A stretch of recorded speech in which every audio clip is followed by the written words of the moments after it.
Well, well, well, well, well. Heard any interesting remote views recently? Ugh. How you doing? How you doing, world? I am here in beautiful downtown Portland, Oregon, enjoying a beautiful cup of Cafe d'Art, the greatest cup of coffee in the greatest city ever created, courtesy of the wonderful 1111, my benefactor. We are going to have a conversation, and it's going to get good. Let's first have a conversation about what's going on the ground in Ukraine to help you better understand it as I understand it. There was growing tension between Prighozhin and Putin because the military was upset with Prigozhin about the amount of weapons, ammo, etc. that it was using, and the fact that the military was out of money. Remember, we talked about how privatization has destroyed the Russian military. So the Russian military went bankrupt, and then they wanted to blame someone, so they blamed Wagner because Wagner was getting all of the resources. And so they threatened to go with other contracting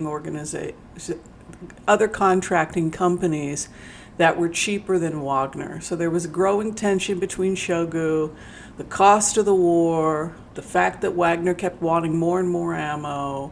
They tried to get cheaper and did get cheaper contractors but out of Africa, but they were not as effective. So this is going on.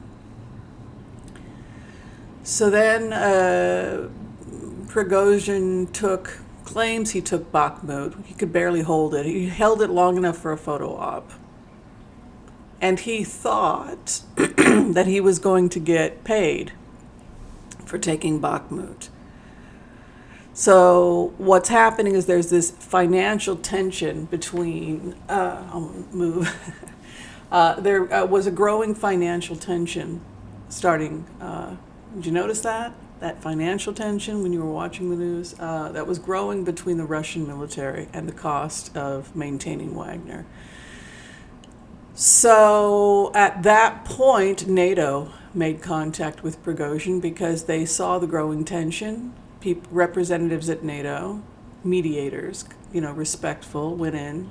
Somebody had been upset that I said, the British are coming, and it was offensive to the British. No, it's actually great for Britain. Shows that Britain has great diplomatic abilities to diffuse a violent situation through respect and reaching out to Prigozhin and saying, we found out you weren't getting paid and that you're a little hard up for cash and you're not getting treated very well by those Russians, and this war probably should come to an end, and how about we do this instead, and instead of paying you for Bakhmut, you start giving us information about coordinates, where certain locations are, etc. In plain words, you start working for British intelligence, you start working for the CIA, you start working for NATO. And so he took the deal.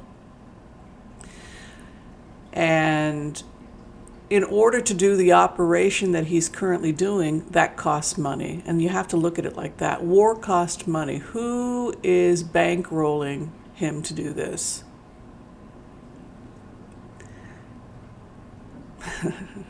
You know who's bankrupting. You know who's bankrolling Prigozhin, right?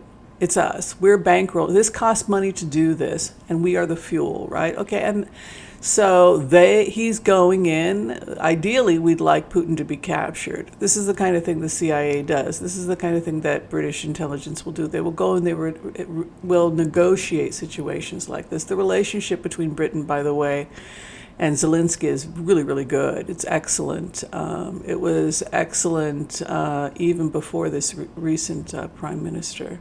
So actually kudos to them that they were able to just go in and be neutral and say, we'll pay you, we'll fuel, we'll help, but we can make this happen. And they have made it happen. So good for that. Now, in terms of the future of Prigozhin,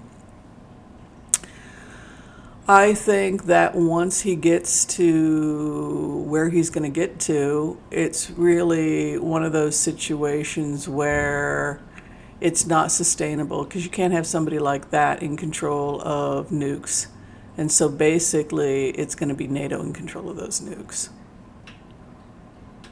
We will find a way to get control.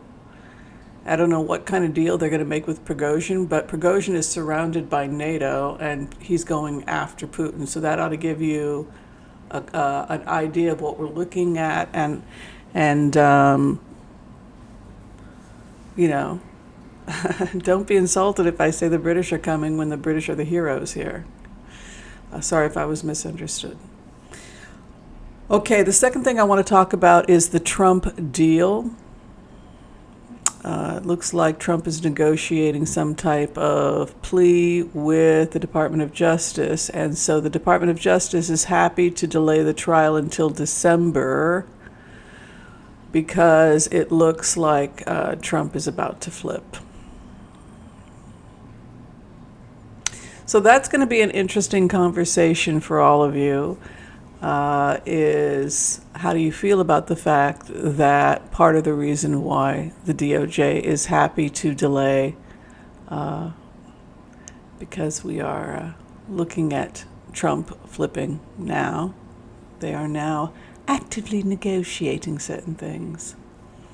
Yeah, go ahead and talk about all of that.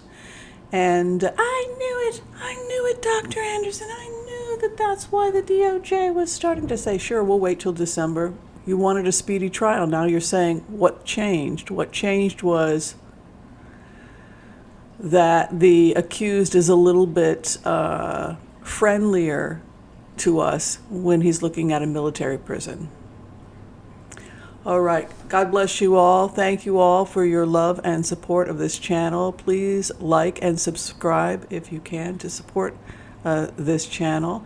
This is strictly for entertainment purposes only. These are mind exercises that we're doing to see if we can be like Sherlock Holmes and solve mysteries with mental exercises. Take everything with a grain of salt. If you'd like to find out more about our work, check out our memberships.